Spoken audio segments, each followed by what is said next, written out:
بسم اللہ الرحمن الرحیم۔ سورۃ الزلزال۔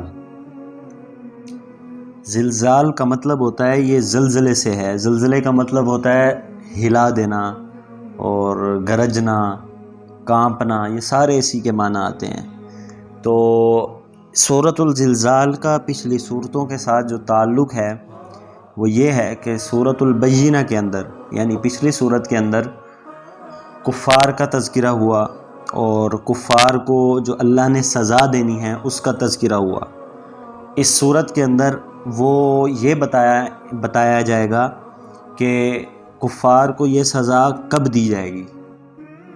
تو اس چیز کا تذکرہ ہے کہ پچھلی صورت میں کفار کی سزا اور اس صورت میں وہ سزا کب دی جائے گی اس کا تذکرہ۔ اور دوسری بات یہ ہے اس صورت کی فضیلت کیا ہے۔ جامع ترمذی میں حدیث موجود ہے، اللہ کے نبی نے فرمایا من قرأ اذا زلزلت الارض عدلت لہ بنصف القرآن، کہ جو ایک مرتبہ سورۃ الزلزال پڑھے گا اللہ اس کو آدھے قرآن کا ثواب دیں گے۔ اب اس حدیث سے ایک بات یہ سمجھ آتی ہے کہ اعمال کم اور ثواب زیادہ، اور دوسرا سوال یہ پیدا ہوتا ہے کہ اس سورت کو ایک مرتبہ پڑھنے پر آدھے قرآن کا ثواب کیسے ملے گا۔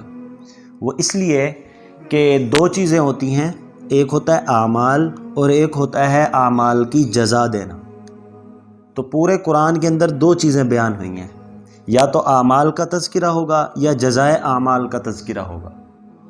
تو اعمال کا تذکرہ تو ہم پیچھے پڑھتے آ رہے ہیں اور کافی چلتا رہے گا، اور آدھے قرآن کے اندر چونکہ جزائے اعمال کا تذکرہ ہوتا ہے، مطلب سزا ملے گی یا جزا ملے گی، جنت ملے گی یا جہنم ملے گی، تو اسی وجہ سے اس صورت کے اندر چونکہ جزائے اعمال کا تذکرہ ہے اور وہ چونکہ آدھے قرآن پر مشتمل ہے، اس لیے اس کو ایک مرتبہ پڑھیں گے تو آدھے قرآن کا ثواب ملے گا۔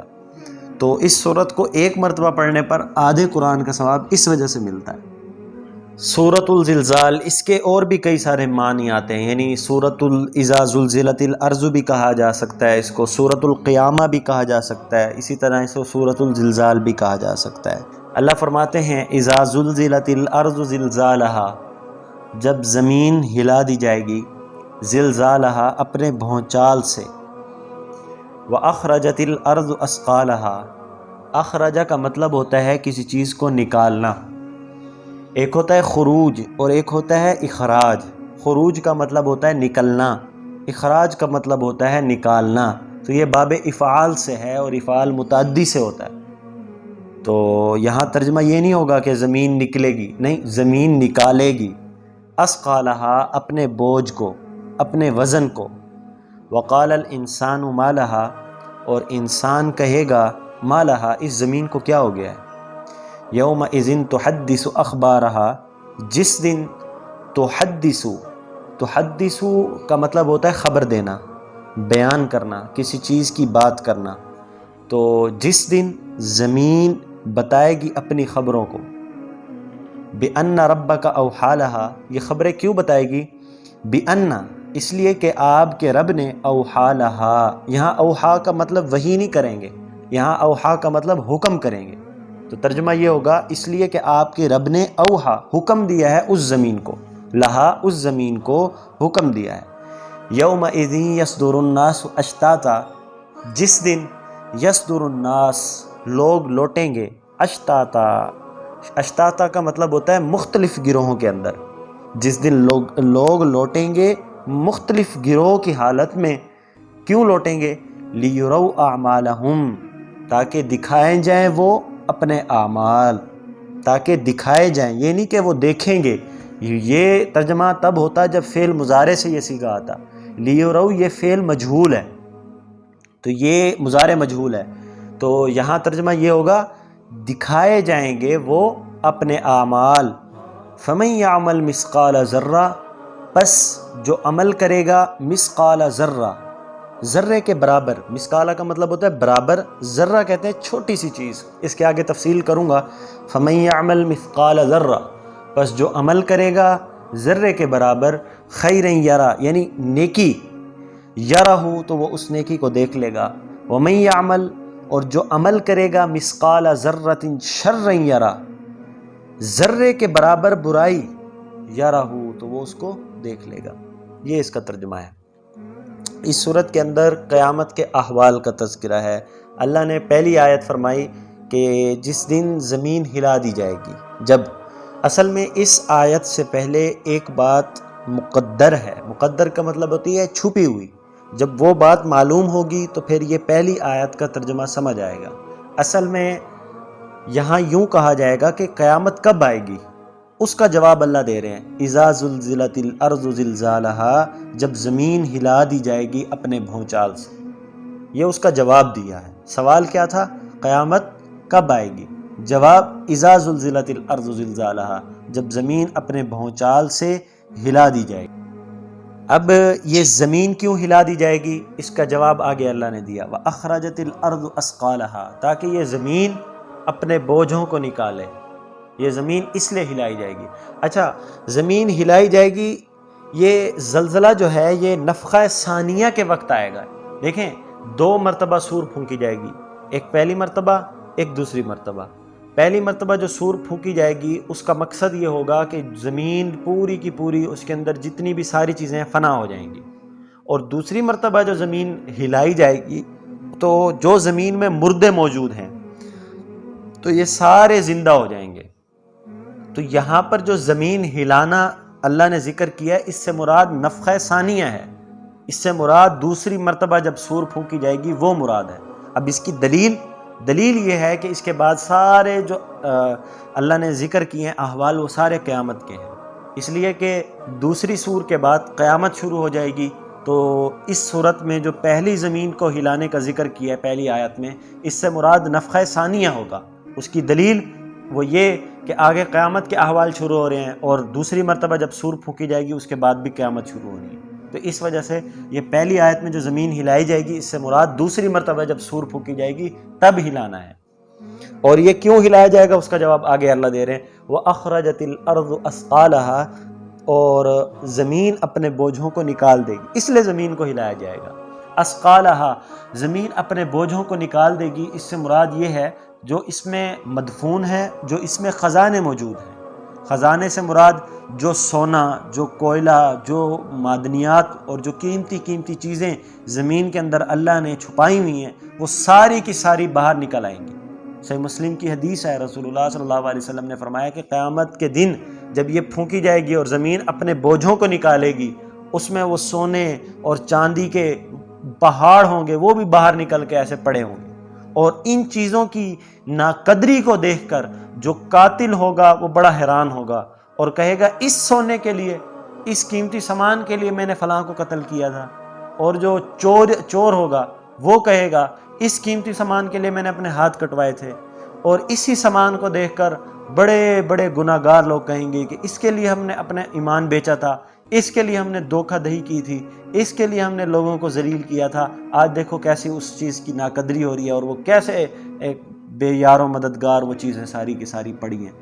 تو یہ اس کا حال ہوگا۔ اور پھر آگے اسقالہا میں مدفون بھی ہیں کہ زمین میں جتنے بھی مردے ہوں گے وہ سارے کے سارے باہر نکل کر زندہ کھڑے ہو جائیں گے۔ وقال الانسان ما لہا، اس سارے منظر کو دیکھ کر انسان کہے گا اس زمین کو کیا ہو گیا؟ اچھی بلی تو بستر کی طرح ہمارے لیے نرم تھی کہ ہم اس پر آرام سے چل سکتے تھے، یہ ہمارا کچھ نہیں بگاڑتی تھی، اور آج یہ ہے کہ یہ زلزلے کا حالت پیش کر رہی ہے اور اپنے اندر کی ہر ایک چیز کو باہر نکال رہی ہے۔ تو اس خوفناک اور تعجب سے بھرے ہوئے منظر کو دیکھ کر انسان کہے گا اسے کیا ہو گیا؟ اب یہ جو الانسان ہے، یا تو اس سے مراد جنسیت ہے۔ جنسیت کا مطلب تمام انسان، اس میں کافر بھی ہیں، اس میں مسلمان بھی ہیں، سب یہ کہیں گے، مسلمان بھی کہیں گے، کافر بھی کہیں گے اس زمین کو کیا ہوگا۔ ہاں، اگر اس انسان سے مراد نوعیت ہے تو پھر اس کا مطلب یہ ہوگا کہ تمام انسان نہیں کہیں گے، بلکہ انسانوں میں سے صرف کافر کہیں گے اس زمین کو کیا ہو گیا۔ اگر پہلی تفسیر کریں کہ مراد اس انسان سے تمام انسان مراد ہیں، یعنی مسلمان بھی اور کافر بھی، تو دونوں کہیں گے اس زمین کو کیا ہو گیا۔ تو کافر تو اس لیے کہے گا چونکہ وہ دنیا میں قیامت کا انکار کرتا تھا، اور آج ان چیزوں کو دیکھ کر وہ حیران ہو جائے گا اور پریشان ہو جائے گا، اس پر وہ کہے گا یہ اس زمین کو کیا ہو گیا۔ اور جو مسلمان کہے گا تو چونکہ وہ اس یقین پر اپنے یعنی ایمان بالغیب کو جب ایمان بالمشاہدہ ہوتے دیکھے گا تو اس پر بے دھڑک کہے گا اس زمین کو کیا ہو گیا، یعنی تعجب کے اندر، اور اللہ کے احسان کا اقرار کرتے ہوئے کہے گا اس زمین کو کیا ہو گیا۔ سمجھ آئی؟ تو کافر کا کہنا اپنے اعتبار سے ہوگا، مسلمان کا کہنا اپنے اعتبار سے ہوگا، تو وہ دونوں یہ کہیں گے اس زمین کو کیا ہو گیا، مطلب یہ کیوں ہل رہی ہے، یہ کیوں اپنے زمین کے تمام بوجھوں کو، تمام مدفونوں کو باہر نکال رہی ہے۔ یومئذ تحدث اخبارہا، اور اس دن زمین صرف ہلے گی نہیں، زمین اپنے اندر کے بوجھوں کو نکالے گی نہیں صرف، بلکہ اس دن زمین اپنے خبریں بھی دے گی۔ خبروں سے مراد اس زمین پر کیا کیا ہوا ہے، کیا گناہ کیے لوگوں نے وہ سب بتائے گی، کیا نیکیاں کی وہ سب بتائے گی۔ یہ زمین پر جو جو کام ہوئے ہیں وہ زمین خود بول کر بتائے گی، فلاں انسان نے اس جگہ کھڑے ہو کر یہ کام کیا تھا، وہ یہ نیکی تھی، وہ یہ برائی تھی، وہ سب کچھ بتائے گی۔ یومئذ تحدث اخبارہا، جس دن زمین اپنی تمام خبروں کو بتائے گی۔ اچھا، اب یہاں پر ایک سوال یہ بھی ہوتا ہے کہ بعض دفعہ انسان گناہ کرتا ہے لیکن وہ بعد میں توبہ کر لیتا ہے، تو کیا قیامت کے دن وہ گناہ بھی بتائے جائیں گے؟ نہیں، ایسا نہیں ہے، اس لیے کہ کنز العمال کے اندر جلد نمبر 4 کے اندر ایک حدیث موجود ہے، رسول اللہ صلی اللہ علیہ وسلم نے فرمایا اذا تاب العبد انسى اللہ الحفظۃ الذنوب وانسى ذلك جوارح ومعالمہ من الارض۔ کیا مطلب؟ اللہ کے رسول صلی اللہ علیہ وسلم فرماتے ہیں کہ جب انسان اپنے گناہ سے توبہ کرتا ہے، اللہ فرشتوں کو بھلوا دیتے ہیں، اللہ اس آدمی کو بھی یہ گناہ بھلوا دیتے ہیں، اور اسی طرح اللہ اس زمین کو بھی بھلا دیتے ہیں جس زمین پر یہ کام ہوا تھا۔ پھر آگے حتیٰ یلق اللہ، یہاں تک کہ وہ اللہ سے ملاقات کرتا ہے، ولیس علیہ شاہد من اللہ بذنوب، کہ اس پر کوئی آدمی گواہ بھی نہیں ہوتا کہ جو اس کے گناہ کی گواہی دے۔ وہ اللہ سے اس حالت میں ملاقات کرے گا، نہ فرشتوں کو اس کے گناہ کا پتہ ہوگا، نہ آدمی کو خود کو اپنے گناہ کا پتہ ہوگا، نہ اس زمین کو اس کے گناہ کا پتہ ہوگا، نہ فرشتوں کو پتہ ہوگا، نہ کوئی تیسرا گواہ ہوگا جو یہ کہے کہ اس نے فلاں وقت میں اس جگہ کھڑے ہو کر یہ گناہ کیا۔ تو اس دھرتی پر کوئی بھی اس کا گواہ نہیں ہوگا جب انسان اپنے گناہ سے توبہ کرے۔ تو اس سے سمجھ آتی ہے اگر کوئی آدمی اپنے گناہ سے توبہ کر لے، نہ پھر اس پر کوئی گواہ رہتا ہے چاہے وہ فرشتہ ہو، نہ پھر اس پر کوئی گواہ رہتا ہے چاہے وہ زمین ہو، نہ اس پر وہ خود گواہ رہتا ہے چاہے وہ خود، تو کوئی گواہ نہیں رہتا بشرط یہ کہ وہ توبہ کر لے۔ بِأَنَّ رَبَّكَ أَوْحَىٰ لَهَا، اب آگے یہ زمین خود بتا رہی ہے کہ یہ میں خبریں کیوں دوں گی، یہ زمین خبریں کیوں دے گی، اس کی وجہ آگے بتائی، بِأَنَّ رَبَّكَ أَوْحَىٰ لَهَا، اس لیے کہ آپ کے رب نے اس زمین کو حکم دیا ہے کہ تو خبریں بتا۔ یہ اس کے رب کی حکم کی وجہ سے یہ زمین خبریں بتا رہی ہے۔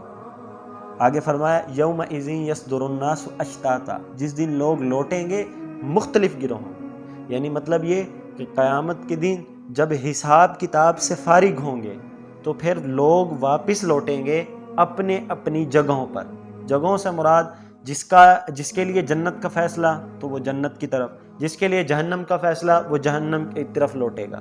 اب آگے فرمایا اشتاتا، مختلف گروہ، کفار کے الگ گروہ، مسلمانوں کے الگ گروہ۔ مسلمانوں میں جو نیک تھے سب سے زیادہ ان کا الگ گروہ، جو علماء تھے ان کا الگ گروہ، جو مجاہدین تھے ان کا الگ گروہ، جو کمزور مسلمان تھے ان کا الگ گروہ، جو سچ بولنے والے تھے ان کا الگ گروہ۔ تو یہ مسلمانوں کے اندر بھی مختلف گروہ ہوں گے، اور حفاظ کا الگ، قراء کا الگ، علماء کا الگ، شہداء کا الگ، اولیاء کا الگ، اور مبلغین کا الگ۔ یہ ساروں کے الگ الگ ٹولیاں ہوں گی، الگ الگ گروہ ہوں گے۔ اور اسی طرح کفار کے اندر منافقین کا الگ، اور اسی طرح چوروں کا الگ، اور اسی طرح قاتلین کا الگ، اسی طرح فساق اور کذابین، ان کا الگ الگ گروہ ہوں گے۔ یہ لوٹیں گے، جس کے لیے جہنم کا فیصلہ وہ اس طرف، جس کے لیے جنت کا فیصلہ وہ اس طرف۔ اچھا، یہ کیوں لوٹیں گے؟ آگے خود جواب بھی دے دیا، لِيُرَوْا أَعْمَالَهُمْ، تاکہ ان کے اعمال ان کو دکھائے جائیں۔ مراد یہاں یہ نہیں ہے کہ اعمال دکھائے جائیں، مراد یہ ہے اعمال کا نتیجہ دکھایا جائے۔ اللہ نے کہا نا اعمال دکھائے جائیں گے، مطلب یہی ہے اعمال کا نتیجہ دکھایا جائے گا۔ اعمال تو یہ دنیا میں کر چکے، اب اعمال دکھانا، مقصد یہ کہ اعمال کا نتیجہ کیا ہے وہ دکھائیں گے۔ اب جس کا نتیجہ اگر عمل اچھا تو نتیجہ جنت، عمل برا تو نتیجہ جہنم، یہ دکھایا جائے گا ان کو، مطلب یہ کہ جہنم دکھائی جائے گی یا جنت دکھائی جائے گی، اس کا تذکرہ کیا۔ پھر آگے اللہ وہی بات جیسے میں نے کل عرض کی تھی کہ جب اللہ پاک نیک کا ذکر کرتے ہیں ساتھ برائی کا بھی، اچھے کا ذکر کرتے ہیں ساتھ برائی کا بھی، تو دونوں چیزوں کو اعتدال کے ساتھ ذکر کرتے ہیں۔ اب اللہ نے یہاں کیا فرمایا کہ جو شخص ذرے کے برابر بھی نیکی کرے گا اللہ اس کو دیکھ لے گا۔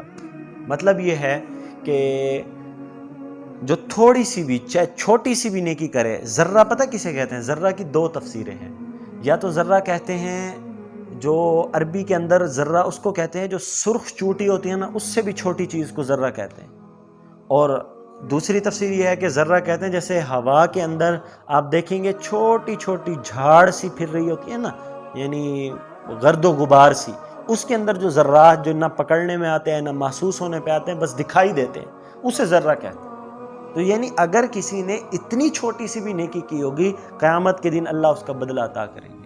اس لیے فرمایا نا کہ کوئی نیکی بھی حقیر سمجھ کے نہ کی جائے، بلکہ چھوٹی سی بھی ہو تو اس کو بڑا کر کے کیا جائے اور اس کو بڑا سمجھ کر کیا جائے، کیا پتہ اسی پر نجات ہو۔ اور یہاں خیر سے مراد ہر وہ نیکی ہے جو صحیح عقیدے کے مطابق ہو اور صحیح سنت کے مطابق ہو، یعنی اللہ کے ہاں وہ نیکی کہلائی جائے گی جو نیکی ایمان کے ساتھ ہو، جو نیکی صحیح عقیدے کے ساتھ ہو، اسے نیکی کہا جائے گا۔ یوں نہ ہو عقیدہ ٹھیک نہیں، ایمان ٹھیک نہیں اور نیکیاں کر رہا ہے اور کہے گا مجھے تو آخرت میں اس کا بدلہ ملنا ہے، کیونکہ اللہ نے فرمایا فَمَن يَعْمَلْ مِثْقَالَ ذَرَّةٍ خَيْرًا يَرَهُ۔ نہیں، ایسا نہیں ہے، خیر کہتے ہی اسی کو ہیں، نیکی کہتے ہی اسی کو ہیں جو صحیح عقیدے اور صحیح سنت کے مطابق ہو، تو وہ نیکی کہلائی جائے گی اور اسی کا اللہ بدلہ دیں گے۔ اور آگے یہ بات بھی ساتھ حضرت مولانا اشرف علی تھانوی نے لکھی ہے کہ خیر کہتے بھی اس کو ہیں جو قیامت تک پہنچے بھی، جو موت تک صحیح حفاظت کے ساتھ پہنچے بھی۔ مطلب یہ ہے کہ بعض دفعہ انسان نیکی کرتا ہے اور وہ ضائع ہو جاتی ہے، کفر کر لیتا ہے اور اس سے ضائع ہو جاتی ہے، یا انسان نعوذ باللہ کبھی کافر ہو جاتا ہے جس سے وہ ساری نیکیاں ضائع ہو جاتی ہیں، تو اسے خیر نہیں کہا جائے گا، اس کا بدلہ قیامت میں نہیں دیا جائے گا۔ خیر کہیں گے اس کو جو صحیح عقیدے کے مطابق، صحیح سنت کے مطابق اور پھر حفاظت کے ساتھ قیامت تک پہنچ بھی جائے۔ جب یہ تین چیزیں اس خیر میں شامل ہوں گی اسے خیر کہا جائے گا، اور جب خیر کہا جائے گا تو بدلہ بھی دیا جائے گا، تو خیر کہتے اس کو۔ ہاں اسی طرح آگے اللہ نے فرمایا نا وَمَن يَعْمَلْ مِثْقَالَ ذَرَّةٍ شَرًّا يَرَهُ، اور جو عمل کرے گا ذرے کے برابر برا کام، یعنی چھوٹا سا بھی برا کام کرے گا اللہ اس کا بھی بدلہ عطا کریں گے۔ تو برا کام بھی وہی کہ برا کام اگر اس نے کیا اور قیامت تک وہ برا کام پہنچا بھی تو ہی اس کا بدلہ دیا جائے گا۔ ہاں کسی نے برا کام کیا، اس کے بعد توبہ کر لی، اس کے بعد اللہ سے استغفار کر لیا، اللہ سے وہ گناہ معاف کرا لیا، تو اب وہ قیامت تک حفاظت سے نہیں پہنچا۔ جب قیامت تک پہنچا نہیں تو اسے شر بھی نہیں کہیں گے، اور جب شر نہیں کہیں گے تو اس پر سزا بھی نہیں ہوگی۔ تو یہاں یہ بات ملحوظ خاطر رکھنی ہے کہ خیر کہتے اس کو ہیں جو صحیح عقیدے، صحیح سنت کے ساتھ اور حفاظت کے ساتھ قیامت تک پہنچے، کہیں گے اس کو خیر۔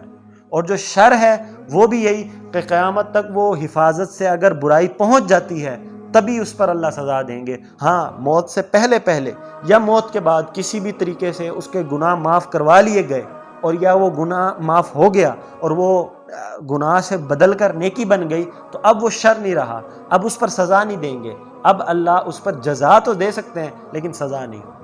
تو شر اور خیر کا یہ فرق ہے۔